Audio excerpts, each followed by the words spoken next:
And action. Hola, balik lagi di acara saya, Bincang bareng Om Richard. Tadi kita sudah sampai ke awal perkenalan Cikgu Leona tentang dunia cosplay, di mana dia diajakin temennya, terus dia nyoba-nyoba ikutan cosplay. Jadi kita akan lebih cari tahu bagaimana sepak terjang di dunia cosplay dari awal hingga sekarang. Kita langsung saja, sorry. Tadi kan dibilang ikut event cosplaynya di Jakarta. Itu waktu di Jakarta ngapain? Tinggal di sana? Apalagi main-main di sana? Apa gimana? Antara tinggal dan main-main. Oh, banyak duit ya? Banyak duit ternyata. Bukan, masih ada sisa duit. Oh, masih ada sisa duit. Jadi kan baru selesai kuliah kan, ceritanya lagi nyari kerja gitu. Oh, dulu kuliah di Jakarta. Gitu. Tahu lah anak kalau habis kuliah kan biasanya lalala gitu, pengangguran beberapa bulan. Nah, sambil pengangguran dan nyari kerja itulah saya cosplay gitu. Cosplaynya karena kalau sendiri kayaknya nggak seru banget, akhirnya waktu itu mulai deh aku posting di Facebook dicari orang yang mau satu tim cosplay sama aku. Dan karena aku nggak punya kostum juga, nggak tahu di mana bikin, nggak punya dana, akhirnya dengan baju-baju yang aku bikin selama waktu di sekolah fashion itu ya ada baju-bajunya itu aku combine dan stylenya gothic Japanese rock banget. Jadi aku posting di FB dengan style kayak gini-gini, siapa yang mau satu tim sama aku, telepon ke nomor ini atau message aku lalala gitu. Jadi gitu caranya mengumpulkan orang. Nah dari situ dapat kena 2-3 orang yang mau serius gitu. Jadi korban. Jadi tumbal gitu. Tapi ternyata ada salah satunya ini yang dia sudah punya komunitas di Jepangan juga di Jakarta. Gitu. Ya, nah dari si orang ini aku dapat channel lagi yang langsung banyak. Nah, begitu dikumpulin pas hari H kita mau cosplay di event kecil waktu itu di Jakarta, hari H dikumpulin dapatnya 8 orang. 8 orang, lumayan 8 orang. Dan karena konsep dan kostum dari aku semua, aku datang ke sana dibantuin mereka gotong-gotong kostum, naik di angkot, wah udah gembel banget deh pokoknya gitu. Terus dengan di lokasi cosplay yang di tengah-tengah gor kecil, panas, sumpek, itu pertama kalinya aku make upin sekian orang yang gak aku kenal. Oh, waktu itu belum kenalan? Waktu itu belum kenalan, langsung kopi darat pas hari H-nya. Oh gitu. Oh hebat ya. Gitu. Jadi itulah tim cosplay dadakan. Kita terkumpul waktu itu 8 atau 9 orang gitu.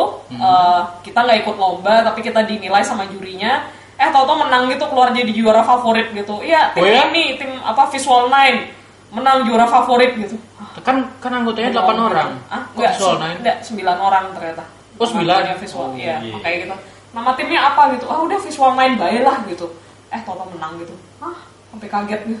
Dapat piagam pula. Impossible gitu. Mana piagamnya? Kak biasa lihat udah hilang. Piagamnya temanku yang pegang di Jakarta. Soalnya waktu itu cuma satu dan anggotanya tuh cuma gua sendiri yang dari luar, yang 8 orangnya dari komunitas dia gitu. Jadi udahlah kayak buat komunitasnya mereka gitu. Berarti bisa dibilang dari coba-coba aja ternyata menang ya, iseng-iseng aja menang ya. Terus waktu itu kan cosplay yang lagi populer di Jakarta waktu itu kayak cuma sebatas Vocaloid, terus Evangelion, tapi yang karakternya yang bukan mechanya ya. Terus Kamen Rider-nya juga masih yang biasa-biasa aja. Nah, waktu itu kita muncul dengan konsep Visual K dengan digabung barong Visual K waktu itu. Jadi barong? Ya, untuk konsep baju kelulusan aku gabungin antara barong Bali sama Visual K-nya Japan, which is ternyata nyambung dan jadi look yang beda banget dari yang lain di cosplay zaman itu. Gitu. Dan kita coba ikut lomba di beberapa tempat yang lain dan ternyata menang-menang juga gitu. Berarti karena itu digabung-gabung jadinya bisa mengarah ke original karakter jadinya. Waktu itu, nah itu deh makanya cosplayku dari awal juga sudah original karakter. Gitu. Karena aku berawal dari sekolah fashion design, aku belum pernah mengcosplaykan karakter yang sudah ada nyata. Itu belum ada karena satu belum ada karakter yang cocok, dua emang bajunya adanya itu, jadi ya sudah olah lah apa yang ada gitu.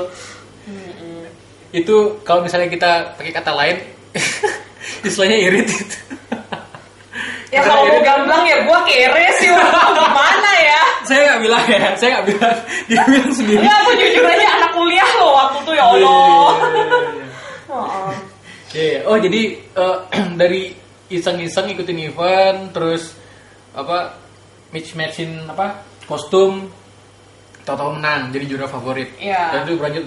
Berlanjut Terus ya, kita nggak selalu menang sih, kadang-kadang kita cuma datang ngerusuh aja gitu, karena kan berbanyak dengan minimal 9-10 orang gitu, dengan satu konsep yang sama. Kalau datang kan gubrak kayak gitu, kayak wah seru banget apaan nih gitu, at least kita attract attention lah gitu. Iya sih.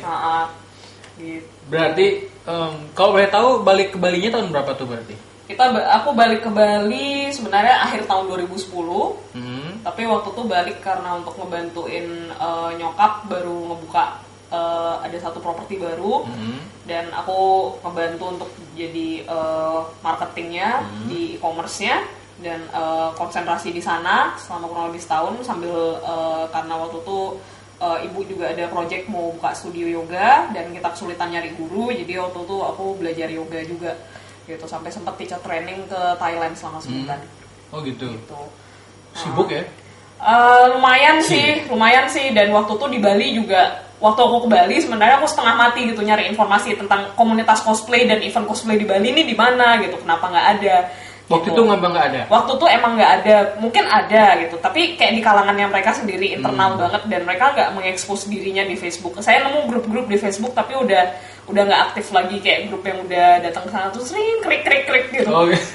Ini apa ini gitu. Akhirnya karena nggak ada ya udah saya cuekin dulu, dan kostum disimpan dulu, saya fokus sama hal yang lain. Baru di akhir 2011 saya nemu nih ada satu grup otaku community. O2 ya? Bukan BOC, Bali Otaku Community. Dengan ketuanya Halo BOC. Yuki Rito. Loh, Yuki Rito tuh bukan dari si itu ya?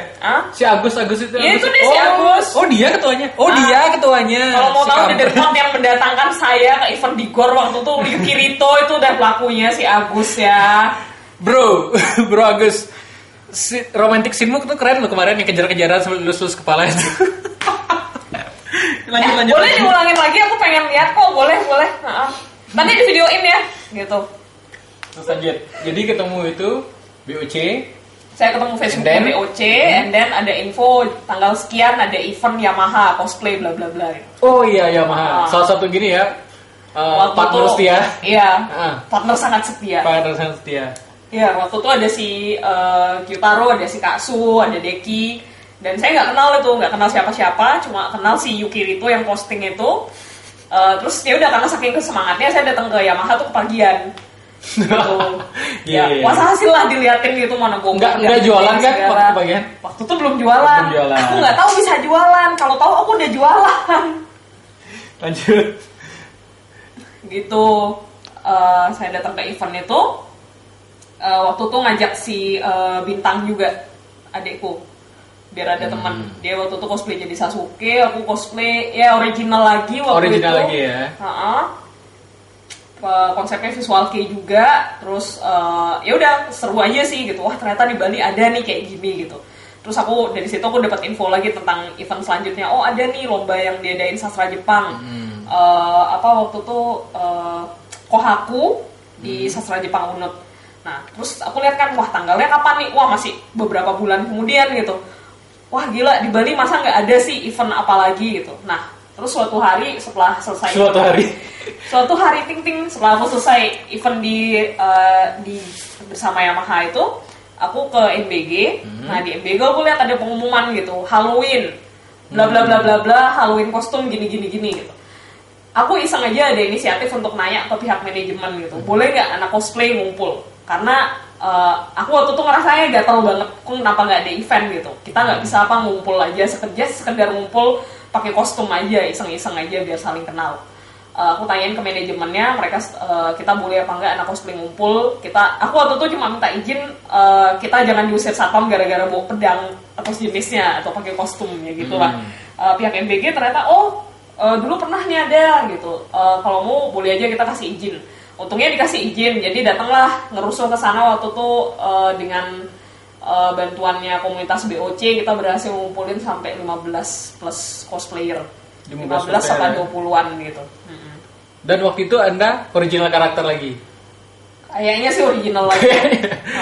Tetap ya? Iya. Jadi ini menarik ya. Jadi seorang sesepuh cosplayer, sesepuh udah tua banget.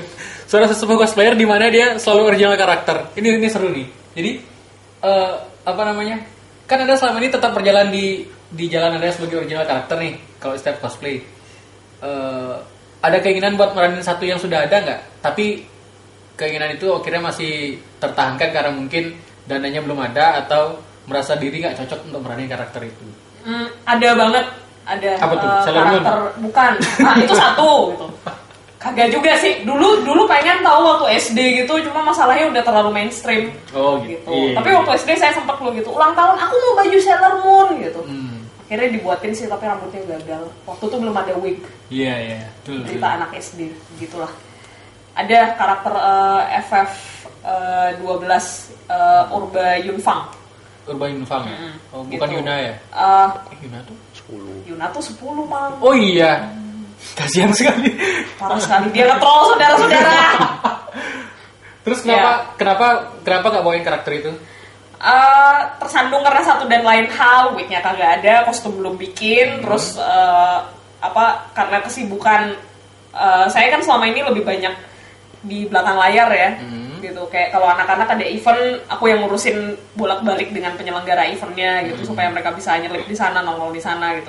Karena udah keburu ngurusin itu ya udah nggak kepikir gitu untuk bikin kostum sendiri gitu. Karena buat saya lebih penting ya seru-seruan barengnya gitu. Jadi baru belakangan ini aja gitu. Oh iya ya, kenapa gue nggak cosplay ya? Baru nyadar juga gitu loh. Kenapa nggak cosplayin karakter yang udah ada gitu.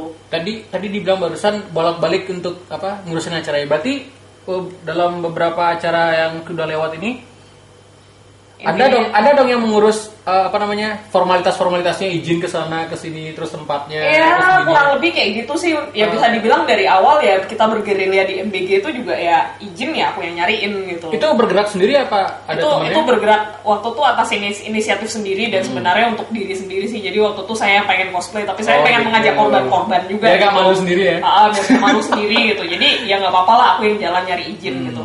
Di luar dugaan pihak MBG ngeresponnya bagus sekali dan ya? Respon penontonnya juga bagus. Mungkin karena belum pernah ada juga ya? Karena belum pernah ada. Waktu itu respon penonton bagus banget. Jadi saya ngeliat, wah ini bagus nih. Ternyata cosplay di Bali karena event itu jarang ada dan kita membutuhkan outlet di mana kita bisa diekspos, kita bisa dilihat masyarakat. Jadi saya pikir bagus juga nih bikin event seperti ini di mall-mall gitu. Saya mulai berpikir mall apa selain MBG yang tertarik gitu. Nah karena showdown kita secara dadakan di MBG waktu itu ada beberapa pihak yang mengontak saya. Waktu itu awalnya pihak STP untuk event Euteria di Pantai Kuta. Itu mengontak saya gitu karena mereka ngeliat kita di MBG. Oh gitu. Oh dari awalnya mereka ada dari gara-gara acara itu terus ada yang lihat terus ada yang ngontak gitu ya. Iya, jadi awalnya gara-gara ada anak STP yang datang ke acara Kohaku, tapi karena mereka pikir itu acara internal, tapi begitu mereka melihat kita showdown di MBG, mereka ini komunitas terbuka gitu. Akhirnya saya dikontak terus gimana anak cosplay mau nggak gabung di acara ini? Ya saya iyain aja gitu. Di mana gitu? Akhir-akhir baru acara di Pantai Kuta. Wow, buset. Itu akhirnya itu dari segala angin pasir. Saya sempat ke sana survei lokasi juga gitu. Jadi ya udah waktu itu bolak-balik bikin pengumumannya tuh sampai panjang lebar di grup gitu. Dan waktu itu karena itu capek banget. Event Euteria itu event saya paling capek. Oh ya? Jujur, itu event paling melelahkan. Soalnya yang nyiapin stand. Karena kan kita di sana stand itu untuk komunitas. Dan dari komunitas kita di stand itu diharapkan untuk show off dong. Gitu. Saya udah mikir tuh, waktu itu sempat ngundang meeting sampai berkali-kali dengan admin-admin BCC waktu itu. Si Surya, si Kak Su, si siapa. Sampai berkali-kali meeting di sini. Tentang gimana nih biar stand kita bagus gitu. Tapi dengan dana dan peralatan yang terbatas, buat meja tambahan aja kita nggak sanggup. Ruang ganti kita mesti bikin sendiri ala dadakan, ala tirai yang digantung dan diikat-ikat.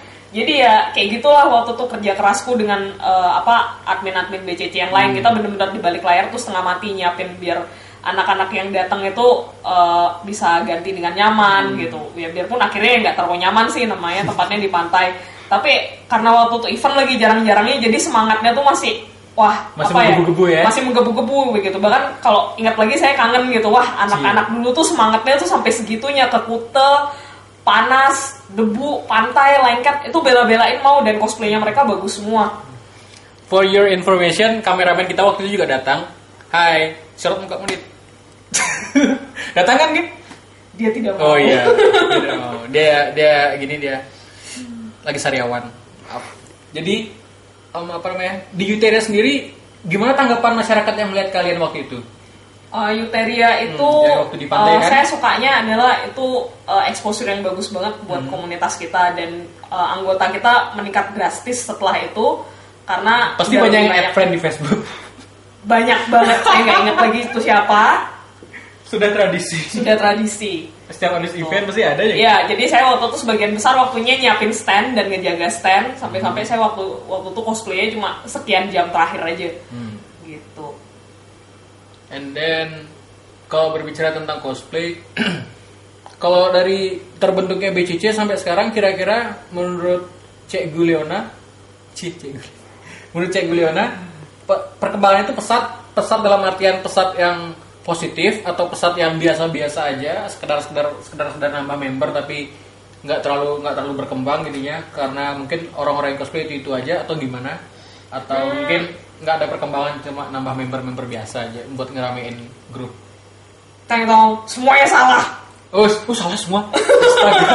Enggak. Yeah, jadi gini, dibilang penambahan signifikan itu pesat banget dari segi angka member di Facebook ya. Angka member di Facebook. Jadi waktu itu dari yang anggota yang nggak sampai 100, setelah ikut ada event EBG, kemudian ada event Euteria, itu tuh bener-bener sampai double, triple naik jumlah angka Facebooknya gitu. Nah tapi orang yang cosplay masih 90% itu aja. Sampai sekarang? Enggak, kalau sekarang saya ngeliat udah ada penambahan cosplayer baru tuh paling enggak. Penampakan? Ya, penampakan. Ini penampakan di depan saya. Penampakan terus? Cosplayer baru bertambah. Ya bisa dibilang 50-60% deh, bahkan lebih ya. Gitu. Yang bibit-bibit baru yang bagus-bagus juga gitu dan masih punya semangat tinggi. Tapi punya semangat tinggi. Iya. Tinggal dalam artian masih rela capek gitu loh. Iya. Gitu. Tapi yang cosplayer yang dulu-dulu juga masih ada gitu. Jadi kalau dibilang positif, saya nggak bisa bilang itu positif banget karena harusnya bisa lebih dari ini ya. Dalam artian jumlah cosplayer serius yang ada sekarang ini dari dulu sampai sekarang ini harusnya itu bisa lebih dan bisa lebih serius dalam hal cosplaynya, kualitasnya, waktu kita nongkrong di event itu jumlahnya harusnya lebih banyak gitu.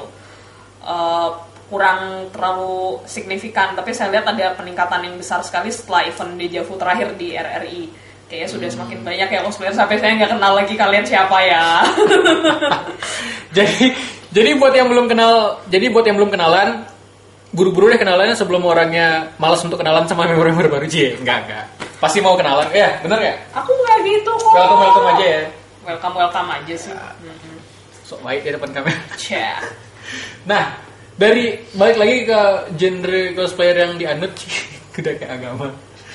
Kan menganut genre original karakter. Apakah ingin terus tetap seperti ini menganut genre ini, apa mungkin someday bukan nyobain karakter udah ada sih?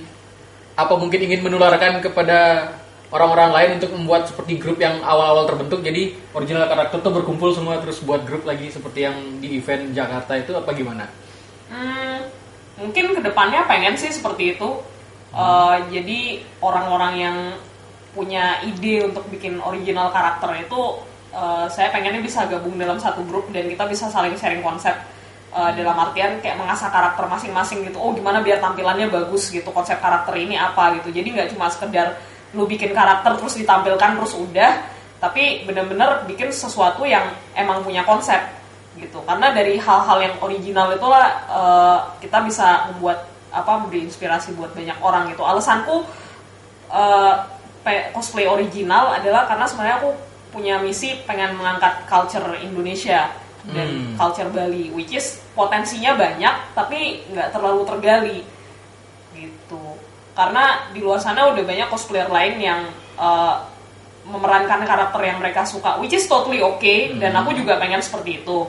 Tapi mereka sudah punya bidang seperti itu, jadi tergantung apa yang kalian suka. Kalau kalian emang punya jiwa-jiwa desainer, which is aku yakin di luar sana banyak yang seperti aku yang punya jiwa desain yang lebih suka meng-create sesuatu daripada memerankan sesuatu yang udah ada. Aku harap suatu saat one day kita bisa gabung dan saling mengasah skill masing-masing gitu. Balik lagi ke original karakter. Ini pertanyaan yang sedikit tabu, sedikit tabu untuk ditanyakan. Silakan. Kok serem, kok menyeramkan gitu, makin malu. Jadi di grup itu sudah 2 kali pertanyaan ini ditanyakan. Jadi saya ingin bertanya tapi secara langsung. Menurut Anda apa sih original karakter itu? Ini ambigu ya, nggak cukup sih cuma gue yang jawab. Ya nggak apa-apa, anggap aja ini pendapat ide masing-masing gitu.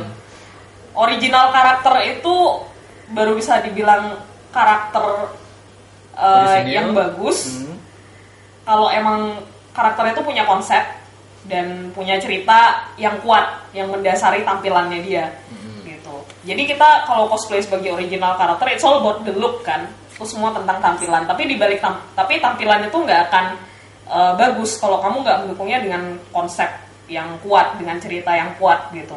Apa sih asal mulanya karakter ini, kenapa dia kayak gini gitu, inspirasinya apa awalnya gitu. Karena aku dari sisi seorang yang desainer, jadi aku suka dengan hal yang seperti itu. Dan karakter original menurutku seperti itu. Jadi kalau kamu cuma sekedar I just wear some wigs, cuma pakai wig dan cuma pakai kostum, pakai dasi, and then say, ini karakter originalku. Tapi saat ditanya, kamu nggak bisa menyajikan, ini lo ceritanya gini gitu. Kostum itu bisa aja simple, tampilan bisa aja simple. Tapi kalau dibalik itu kamu punya konsep dan makna yang kuat, maka itu akan jadi karakter original yang dihargai. Dan balik lagi yang menilai itu penonton, bukan kita, gitu. Dan aku udah mengalami pahit manis juga di sini. Aku pernah membuat karakter yang rumit tapi nggak punya konsep. Akhirnya sempat dicemooh orang juga, dan aku sempat bikin karakter yang lebih simpel tapi konsepnya kuat, dan malah orang menghargai itu. Jadi ya ini dari pengalamanku sendiri gitu. Mau sesimpel atau serumit apapun desainmu, dukunglah dengan konsep yang kuat gitu. Kalau emang mau jadi seorang creator, jadilah creator yang bener gitu loh, yang emang punya konsep membuatnya. Orang Indonesia sih sukanya gitu, cuma ngasal aja researchnya, terus udah blek jadi dan minta dipuji-puji gitu. Waduh, jangan deh gitu. Dan sekali lagi kalau bikin suatu karakter atau suatu konsep, jangan karena ini gampang atau lagi ngetrennya kayak gini, tapi bikinlah karena sesuatu itu kamu benar-benar suka gitu. Karena suka atau enggak dan kuat lemah konsepnya kamu bisa dilihat dari hasil akhirnya gitu. Kalau kamu bikin karakter ini untuk dadakan dan cuma ngasal, itu akan kelihatan di hasilnya. Gitu. So if you want to make something, whatever it is, mau cosplay original kayak, atau mau cosplay karakter yang sudah ada, atau mau cosplay fashion Harajuku, apa yang sesimpel apapun atau serumit apapun, buatlah dengan sebagus mungkin, semaksimal mungkin. Karena hasil akhirnya orang lain yang akan menilai, dan kamu harus ikhlas menerima itu. Jadi jangan dibilang, wah kostummu gini gitu. Terus nggak ikhlas dicela, marah-marah sendiri, ngomel-ngomel di Facebook, bikin status hit gitu-gitu, ala. Habis itu ngeblok. Terus ngeblok, main blok-blokan gitu, ala, nggak zaman banget gitu, Twitter unfollow-unfollowan gitu. If you have fucking time for that, you better do it to improve yourself lah, gitu. Like everything else in the world, you have to work for it. Cosplay is not easy. Itu yang aku pelajarin.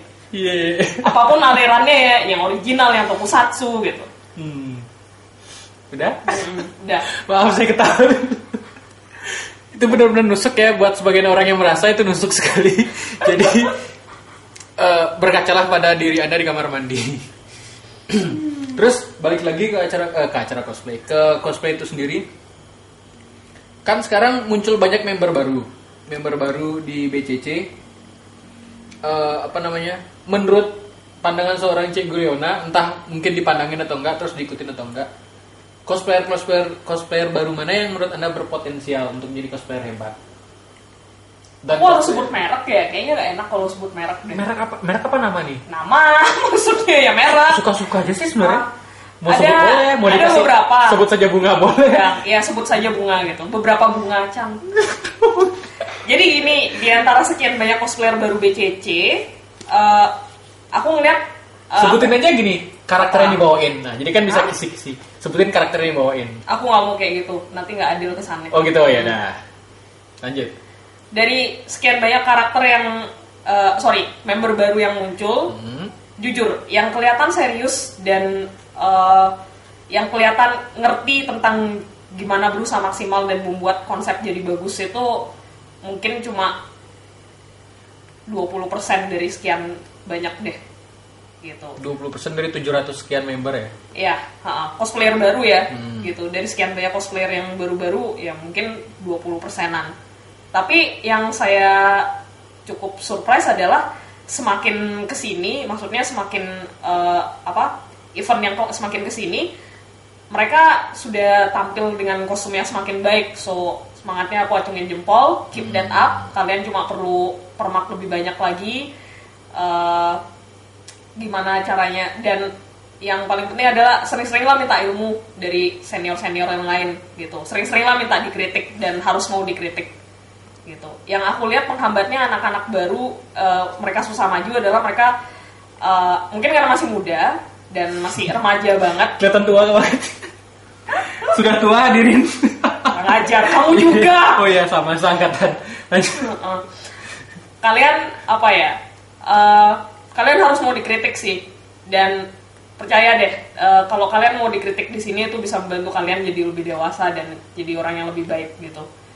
Karena tiap orang punya jalannya sendiri. Mungkin kalian udah terjebak di jalan cosplay ini. So kalau kostum kalian kali ini kurang bagus, ya mintalah dikritik prosesnya atau gimana. Dan biarpun suka rada-rada nge-troll, tapi orang-orang di BCC biasanya sebagian besar ngasih sarannya yang bener kok. Dan kita sebenarnya saling membantu mengimprove satu sama lain gitu.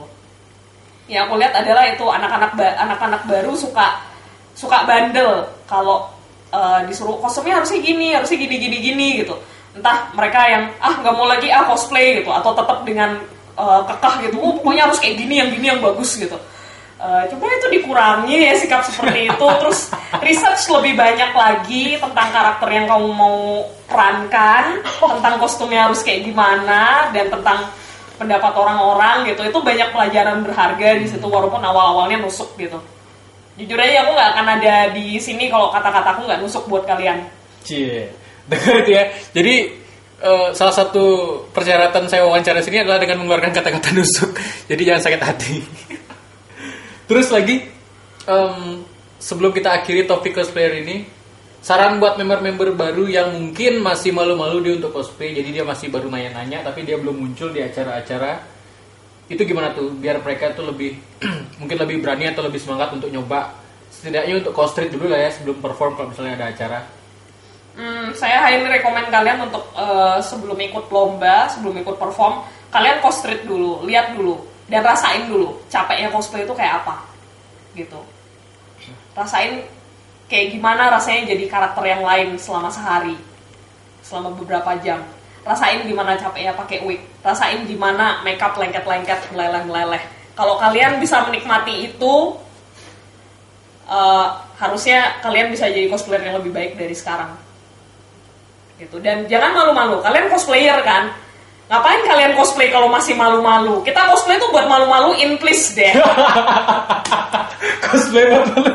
Cosplayer itu orang-orang yang urat malunya sudah putus, makanya kita berani tampil jadi makhluk lain. Apalagi yang cross dress ya. Apalagi yang cross dress kan. Apalagi yang cross dress. Cewek jadi cowok, cowok jadi cewek, banci jadi bencong. Sama itu ya, banci jadi bencong. Iya. Jadi jangan malu-malu lah, tenang aja, nggak ada yang ngetawain kok. Ada sih yang ngetawain. Ada sih, tapi kalaupun diketawain, bukan itu kan masalahnya gitu. Yang penting kalian menikmati apa yang kalian lakukan. Kalau kalian ternyata nggak enjoy dengan sesuatu yang kalian nggak enjoy pakai wig, dan kalian nggak enjoy diliatin dan diketawain orang-orang, kalian merasa agak aneh, dibilang wah keren atau wah cantik banget, wah aneh banget gitu. Kalau kalian nggak bisa enjoy dengan situasi seperti itu, mungkin cosplay buat kalian. Tapi kalau kalian enjoy, you should do that again sampai kamu ketagihan, sampai kamu capek sendiri gitu. Rasain sebenarnya cosplay itu kayak apa, dan ya itu pengalaman yang bakal kalian bawa sendiri. Dan buat saya sih itu something yang nggak terlupakan ya. Ini hobi yang bakal saya jalanin terus sampai selama saya mampu. Oke, itu tadi pendapat dari Cek Gu. Nah, jadi di kedepan ini kan kita bakal ada acara ulang tahun BCC ya. Ulang tahun BCC, terus satu lagi Stiba. Bunkasai. Iya. Anda bakal muncul nggak? Sayangnya enggak. Oh no. Sayangnya enggak karena ada satu dan lain hal. Tadinya makanya acara Tanjobi Cosplay tadinya maunya di bulan Maret ini. Selama saya masih ada di Bali. Cuma sayangnya ntar akhir Maret saya udah nggak di Bali lagi.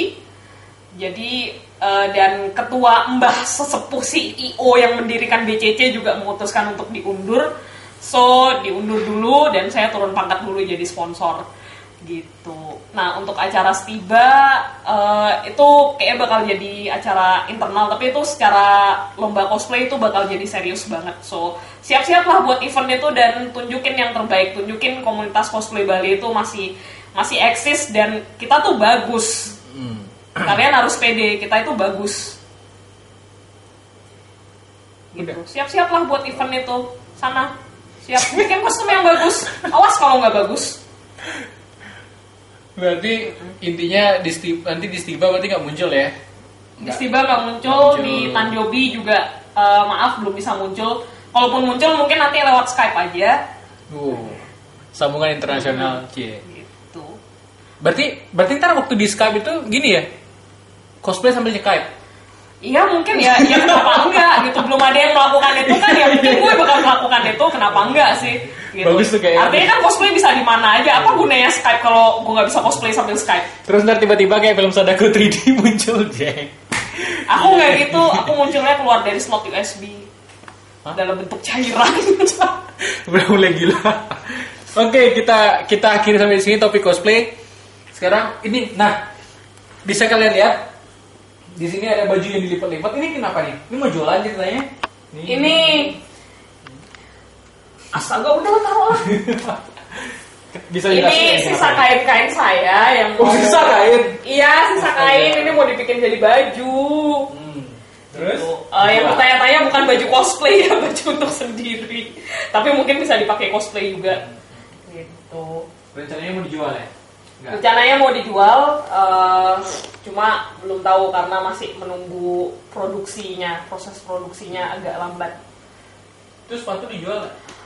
Sepatunya sayangnya tidak dijual, itu itu untuk winter saya, kalau nggak ada itu kaki saya beku. Oh, udah berasa bule orang ya? Bukan, kalau misalnya lagi musim dingin ke Jepang itu kan perlu kan. Betul.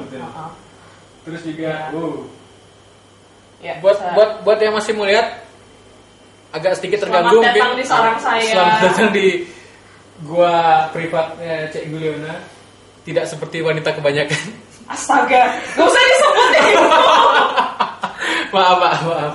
Terus di sana juga kameramen, kita kasih kameramen. Bisa dilihat tempel-tempelan apa? Bukan boyband sih, tempel-tempelan band, grup band dari Jepang ya. Itu bukan smash ya? Kenapa hatiku itu, nah, Anda Leona kan penggemar musik Jepang juga. Aku sekarang nanya nih. Apa? Salah satu judul lagunya poster Masif apa tuh? Itu Masif kan? Itu Masif, bandnya namanya The Gazette. The Gazette. Lagu yang di Masif itu sebutkan salah satu yang jadi favorit Leona. Ada yang judulnya Vortex. Itu mengisahkan tentang lagunya agak berisik. Agak berisik. Ada sedikit scream-screamnya, agak sedikit techno juga. Vortex itu kan artinya pusaran. Kalau bahasa Jepangnya Uzumaki. Oh, pantesan namanya Naruto Uzumaki ya. Oh gitu. Itu pusaran, itu mereka menceritakan tentang sesuatu yang chaos. Gitu. Tapi di tengah chaos itu terjadi suatu proses yang nggak bisa dijelaskan, which is itu adiktif tapi in a good way. Gitu. Dan itu apa lagu favorit di album Masifnya ini ya, The Gazette ya? Masif ini kayaknya nama majalahnya sih, albumnya sendiri aku lupa di album. Oh iya? Oh iya, aku juga baru nggak. Astaga. Tapi itu salah satu lagu Gazette yang aku suka. Tetap kayak gini ya, nggak kehilangan citra ceweknya, suka nempel-nempel poster idola. Ya iyalah, kalau nggak ada ini mana bisa tidur nyenyak, apalagi habis disantroni makhluk beginian, ya Allah. Terus buat yang itu bisa lihat kesibukannya Cek Guleona. Astaga, ya sorry ya, lagi kapal pecah. Jadi bisa membuktikan bahwa seorang hard worker itu memang harus seperti ini kamarnya. Enggak sih sebenarnya. Enggak juga sih sebenarnya. Kalau Tapi kamar cosplayer sebagian besar sih berantakan ya katanya ya gitu. Tapi kalau orangnya rapi sih sebenarnya rapi aja gitu. Cuma kebetulan saya orangnya agak berantakan, jadi maklum kayak kapal pecah dipecahin. Kapal pecah dipecahin.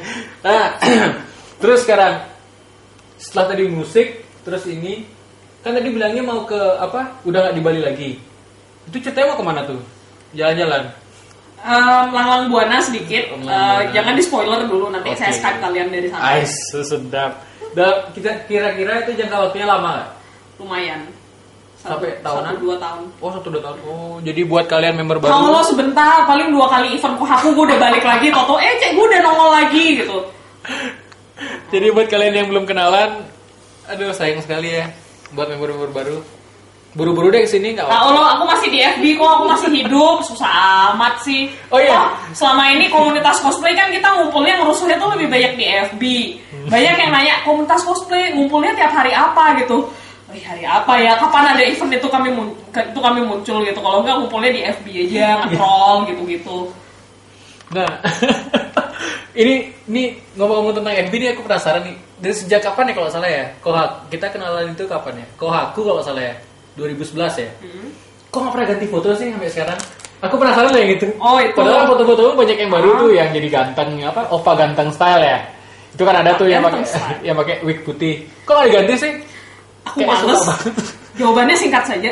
Aku males. Males ganti PP soalnya orang nanya itu, FB-mu apa? Itu yang profile picture-nya biru gitu. Oh gampang lah gitu. Itu alasannya ya? Iya. Kirain karena nggak tahu cara ganti PP. Saking lamanya aku lupa cara gantinya juga. Ganti nggak ya gitu. Tiap mau ganti gitu males gitu. Oh itu alasannya. Biarin deh gitu. Oke, jadi bukan karena dia nggak tahu, tapi karena emang lagi malas. Emang nggak niat ganti sih.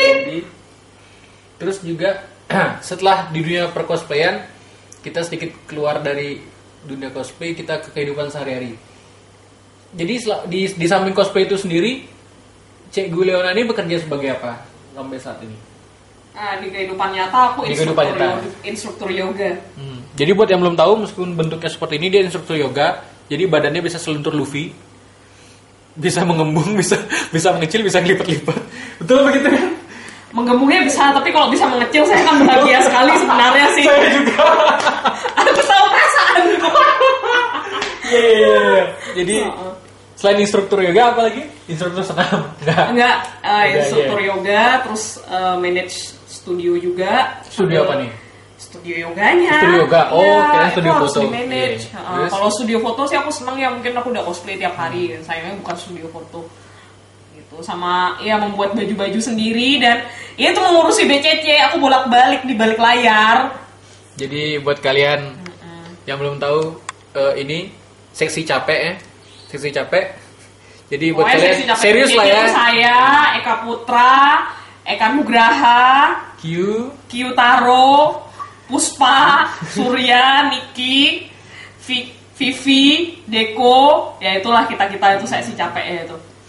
Dan itu paling sibuknya itu pokoknya dari event antara MBG sampai di MBG Euteria, pokoknya sampai Dejavu yang kemarin itu ya kurang lebih banyak lah. Dengar-dengar waktu pas Dejavu kok kita boleh ke cosplay lagi? Ya udah deh, biarin aja acara-acara saya kok.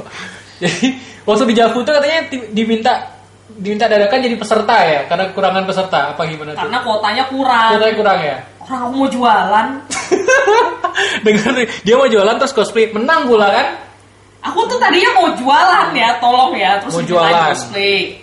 Terus tadi ya sudah maunya cosplay simple aja kan gitu. Terus ada provokatornya nih datang cuk rumah. Mon, jadi nggak workshop gitu. Bikin apa? Doraemon. Kok bisa Mon? Itu si orang yang namanya si Angkros. Dia datang ke sini cuk. Waktu itu saya ini deh aku lagi satu sebelnya nih. Oh, iya. Waktu itu saya ngajakin anak-anak workshop bikin armor di sini. Tempat udah ada.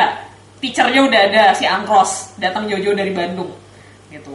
Hari ini tanggal sekian workshop di sini. Pokoknya sempetin aja datang, nggak mau tahu gitu. Kagak ada yang datang. Dia datang ke sini cuk sendiri. Karena nggak ada korban, dia disuruh lah gitu. Ayo Mon, bikin armor. Akhirnya itulah bikin yang sayap yang saya pakai waktu itu. Itu selesai dalam 1 minggu sebelum hari H. Menang pula ya. Alhamdulillah menang sih, tapi nggak ngerti apa atas dasar apa. Jadi buat kalian yang sudah nyiapin berbulan-bulan, sakit hatilah. Wah, tai lu nyusuk banget itu. Enggak. Itu. Itu tandanya itu di luar rencana loh, dan saya juga peserta yang dadakan juga gitu. Tapi ya entahlah, itu penilaian juri ya, nggak bisa diganggu gugat. Menang ya sudah menang gitu, tapi ya kemenangannya udah saya persembahkan untuk peserta lain yang harusnya menang tapi nggak menang. Jujur, karena saya nggak ada persiapan, dan saya waktu itu saya rasa banyak peserta lain yang harusnya mereka yang menang gitu, tiba-tiba saya yang dimenangin, jadinya yang kayak awkward. Gitu. Jadi kemenangan itu untuk kalian sebenarnya yang sudah bekerja keras. Dia main aman. Di luar itu, katanya Cek Guleona ini mensponsori salah satu band ya. Bisa diceritakan kok bisa? Band The Providers. Bukan mensponsori sih, kebetulannya mereka sering kesini numpang wifi gratis ya, anak-anak Providers, dan numpang pakai wig. Jadi gini, ini curahan hati. lanjut. Saya suka musik Visual Kei. Di Bali nggak banyak fansnya Visual Kei, dan salah satunya ya anak-anak band The Providers itu. Kebetulan band yang mereka suka dengan band yang saya suka sama. Terus saya punya banyak baju-baju sisa fashion design yang nggak terlalu kepake, dan mereka juga band baru kan gitu. Terus saya bilang, oh aliran kalian Visual Kei, ya udah baju-baju gue pakai aja dulu gitu buat muat kalian ya? Manggung. Ternyata muat loh. Selonggar itu kah bajunya? Iya, ternyata muat. Bukan ukuran gua semua juga kali. Ya intinya saya bukan mensponsori sih, tapi lebih kayak dari teman ke teman sih, ngebantu aja sebagai sesama pecinta Visual Kei untuk lebih mengekspos Visual Kei di Bali gitu. Jadi saya bantu mereka dengan baju-baju yang mereka suka juga. Jadi koleksi saya ini mereka pilih bajunya, terus mereka bilang make upnya mau gini, dan sebenarnya itu menyenangkan sih ya, kerja kayak di belakang layar kayak gitu. Jadi pas ngeliat mereka di panggung itu kayak, oh wow, kerja keras gue sukses. Ini loh hasil kerja gue gitu ya. Terus kalau dalam melakukan hal itu dibayar nggak sih? Jujur, untuk cosplay dan itu saya nggak dapat duit apa-apa. Keluar duit iya. Untuk cosplay itu apa? Itu apa, mendukung bandnya tuh. Oh gitu. Dan bekerja di belakang layar itu saya nggak dapat duit. Saya dapat duit nggak? Saya keluar duit iya. Gitu. But why the hell am I still doing this? Is because I love cosplay. Oh gitu. Yeay. Ngerti kan artinya? Artinya itu kira-kira biarpun gue capek, ngapain gue kayak gini terus buang-buang apa ya, keluar duit iya, dapat duit enggak gitu. Tapi ya gue lakuin ini karena gue suka. Gitu, dan karena gue mampu. Berarti kalau dalam di provider sendiri, kalau misalnya mereka manggung, Cek Guleona kemungkinan besar ada di sana? Enggak? Biasanya sih ada, tapi ya. Karena mereka manggungnya sering dan di mana-mana, jadi ya kapan saya sempat biasanya saya mampirin ke sana gitu. Toh jarang-jarang gitu loh sebagai penikmat musik Visual Kei ngelihat lagu yang kita suka dibawain secara live, itu sesuatu banget untuk di Bali, itu sesuatu banget, itu jarang banget. Jadi kapan mereka manggung saya usahain datang gitu, bukan karena ngefans sama mereka, enggak juga sih ya, anak-anaknya kayak gitu sih. Musuh semua. Gitu. Ngefans sama mereka enggak sih. Enggak, yang ngedukung temen juga dan menikmati juga gitu ya. Ya apa ya? Ya bukan karena saya wah gue mendukung mereka gini, ngefans gitu. Enggak, karena saya suka Visual Kei dan saya suka Japanese pop culture secara keseluruhan. Jadi siapapun yang mengusung itu, kalau bisa saya support pasti akan saya support. Itu prinsipnya. Mulia sekali ya, gue gitu. Terus lagi kita keluar dari topik. Tadi kan dibilang akan melanglang buana sebentar, setahun 2 tahun ya. Terus usahanya ini gimana dong? Tetap jalan studio yoga ini? Studio yoga tetap jalan, makanya beberapa bulan terakhir nih saya agak vakum karena saya fokus untuk mengurus kepindahan. Saya harus nyari hire orang untuk gantiin saya untuk ngajar di sini, which is seleksi guru itu nggak gampang dan butuh banyak waktu. Studio bakal tetap jalan, jadi yang penasaran hot yoga itu kayak apa bisa tetap datang ke sini, bisa tetap nyoba gitu. Cuma saya aja yang nggak ada di, kebetulan ya saya aja yang nggak ada di Bali, badannya aja gitu. Cuma kalau dicari lewat Facebook apa ya masih hidup lah. Gitu. Terus lagi ngomong-ngomong tentang hot yoga, tadi kan aku lihat papan namanya di depan tuh. Terus di atas papan nama hot yoga tuh ada apa? Rumah Tempo dulu ya? Hotel Puri Tempo. Hotel Puri Tempo dulu itu hotel, tapi bagian Tempo dulu gitu apa namanya aja? Emang gayanya Tempo dulu. Emang gaya Tempo dulu. Anak-anak yang udah kesini pasti pernah melihat si becak pink legendaris yang ada di depan gerbang. Itu kan Tempo dulu banget ya. Emang itu konsep hotelnya. Oh gitu. Banyak yang nginep ya? Lumayan apa sedikit? Lumayan banyak dan lumayan sedikit juga kalau lagi low season. Iya sih. Gitu. Kalau lagi nyepi ya nggak ada orang sih. Nenek jomblo ngesot juga. Oh ya kirain. Oh berarti gitu. Itu Leona sendiri sebagai apa tuh di Hotel Puri Tempo dulu? Dulu sebelum aku di yoga, aku di sana marketing e-commerce-nya. Aku bikin account online booking untuk hotel ini karena hotel ini nggak kerja sama dengan agent. Oh gitu. Kita nggak ada kerja sama dengan agent manapun karena ownernya nggak mau. Karena agent di Bali sekarang minta komisinya tuh banyak banget. Besar, sedangkan kita hotel baru, kita nggak sanggup penuhin itu, akhirnya kita jual sekarang lewat e-commerce aja, lewat online booking. Berarti bisa dibilang untuk promosinya itu bergerak sendiri, promosinya terus nawarin sendiri berarti ya? Enggak, kita bukan nawarin sih, cukup online dengan ya? bikin account di online booking itu orang sudah bisa ngelihat hotel kita dan kalau mereka tertarik mereka booking. Masang-masang iklan nggak sih di forum-forum gitu? Enggak juga, kita belum sampai ke sana dan baru sekarang ini kita nge-hire marketing manager untuk benar-benar jalanin promosi yang lebih serius. Oh gitu ya. Kalau boleh tahu hotelnya itu sendiri dibukanya mulai kapan? Hotelnya sendiri dibukanya operasional itu mulai akhir 2010. Akhir 2010 berarti 2011. 2 tahun lebih ya, ya. Baru sebenarnya hotelnya dan emang belum banyak yang tahu. Jadi bisa sekali media promosi. Jadi buat yang mau nginep silakan ke Hotel Puri Tempo dulu di Sanur, Bypass Sanur 209, sebelahnya SMP 9, dekat halte Sarbagita. Satu selain komplek. Untuk kalaupun nggak mau nginep, at least datang dan mampir karena tempat kita cocok banget buat podcast. Nyambung gitu. Bayar nggak? Kalau podcast bayar nggak? Kalau podcast nggak bayar sih, tapi mesti makan di restoran aja minimal 100.000. Kalau podcast prewed ya, which is wajar dong. Oh prewed. Kalau cosplay? Kalau cosplay bisa juga, yang penting bayar sih atau makan di restoran lah at least. Oh gitu, iya. Berarti intinya nggak perlu bayar tempat, bayar makan aja. Iya. Gitu. Dan diharapkan tenang sih ya. Saya tahu anak cosplay kalau udah ganti kostum itu susah diatur ya dan pengen jadi wah. Tapi ya jagalah ketertiban soalnya ini kayak hotel tenang gitu sih, kayak Bungalu gitu. Jadi kalau jangan sampai mengganggu tamu juga kalau proses di sini, itu aja sih. Oh ya, bicara mengenai podcast nih kan tadi disinggung tentang podcast. Anak-anak cosplayer Bali banyak podcast di sini ya. Di kediamanmu ini, Ci. Banyak sih dan selama saya di sini ya udah saya bebasin aja. Ya balik lagi kalau apa yang bisa saya support dalam hal cosplay atau populerkan pop culture Jepang di Bali ya saya support. Mereka mau podcast di sini, ayo. Mereka nggak ada tempat meeting, mau meeting di sini, ayo gitu. Kurangan baju mau minjam, ya udah ayo aja. Selama saya masih ada dan saya bisa dukung, saya dukung. Baik hati sekali ya, Cie. Itu buat para lelaki mapan, calon istri yang baik hati dan tidak sombong. Amin. Masih jomblo kan? Masih jomblo nggak? Masih available. Oh, masih available ada sekalian.